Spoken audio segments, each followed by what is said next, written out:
The wonderful episode of Weird and Wonderful. Start off early in Lakers Hornets. LeBron, no look to AD. Wowza. 11 assists for LeBron. LeBron is throwing the best no looks of his career. That's a serious. Tell me about it. Weird. Spurs trying to come up with a catchphrase. And Jeremy Sohan, that's no good. Whoa, wow. Wemby has 30, and the Spurs win one. Wow. Wonderful. Jets, Browns. Joe Flacco on the move to Jerome Ford, who ends up getting in.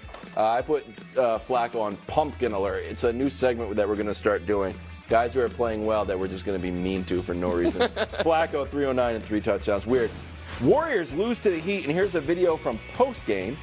It's just Steph despondent and Clay despondent. Brew, if you remember correctly, they were the cornerstones of a very popular dynasty. Now they are in 11th place. So what do you want to do with the Warriors? Well, not much you can do. They just got to keep playing hard. Trade Kuminga, Wiggins, and a couple draft picks for Kevin Durant. Not something. Wonderful. Lakers up 24 on the Hornets. Sure. I call this one Showtime. Wilds. It's a little too much now.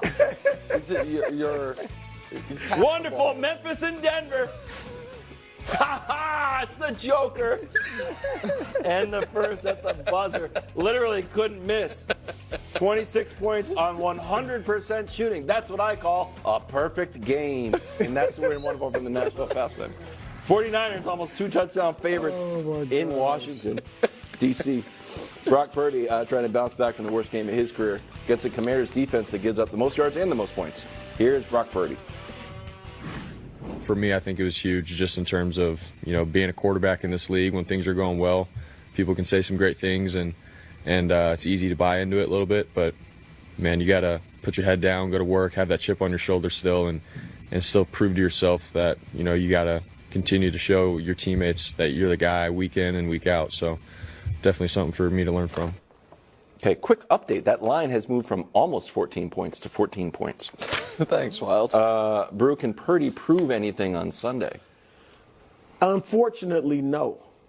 Because he was Mr. Irrelevant, because he doesn't have a cannon for an arm, because he's not 6'5", 230, because he's coached by Kyle Shanahan and they got some other great players. And to be honest, they also got to a Super Bowl without him, with a mediocre quarterback is what Garoppolo was. Oh. Because of all of those things, I hate to say it, it's not fair, but he may be doubted until he wins the Super Bowl, which I don't have them doing this year. A lot of people do, but until he wins the Super Bowl, I think he may be doubted. So I know I went macro, but no, I think this week if he goes out and has a great game, people that doubt him like Nick, I'm not even taking a shot, but they're not going to change their mind. Even if he has a game-winning drive, I think people are going to say, well, the first 4 times he didn't get it done. So, I don't think he can prove anything this week. He just has to come back and have a good game. I'm kind of with you on that. I don't think he necessarily has to prove anything. I think more than anything, he just has to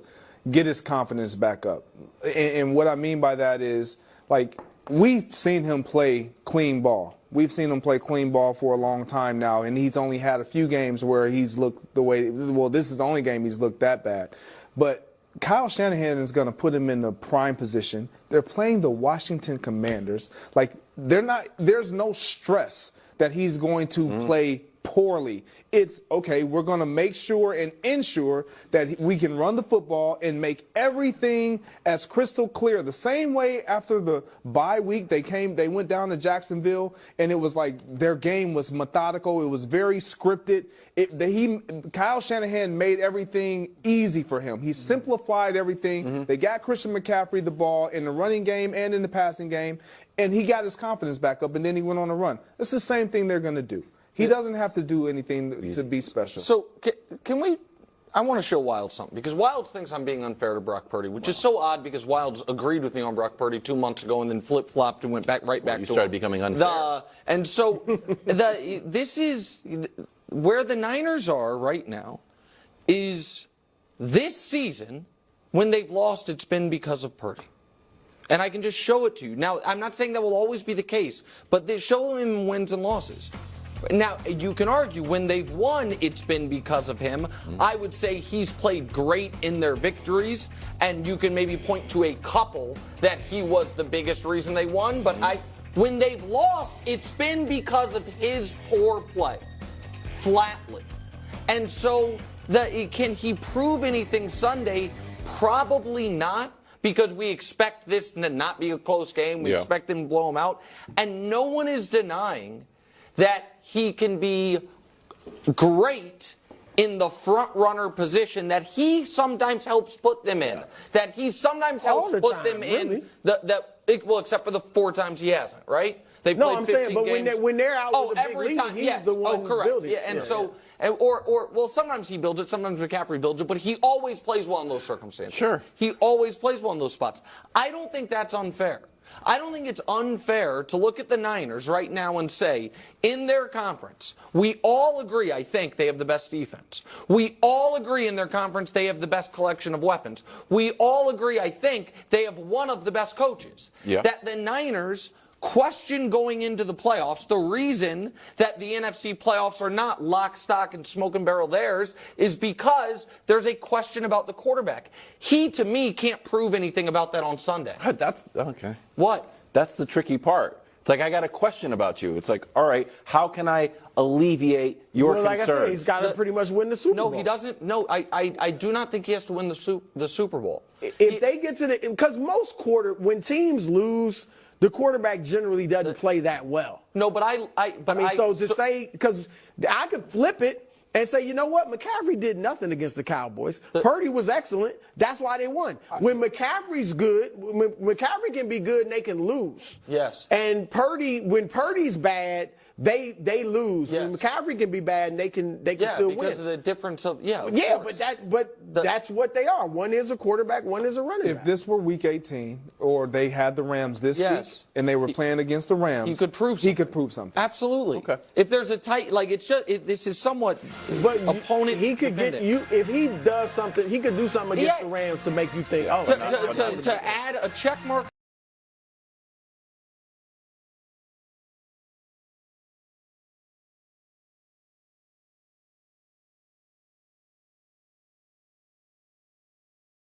Miami heads into Baltimore as 3.5-point underdogs.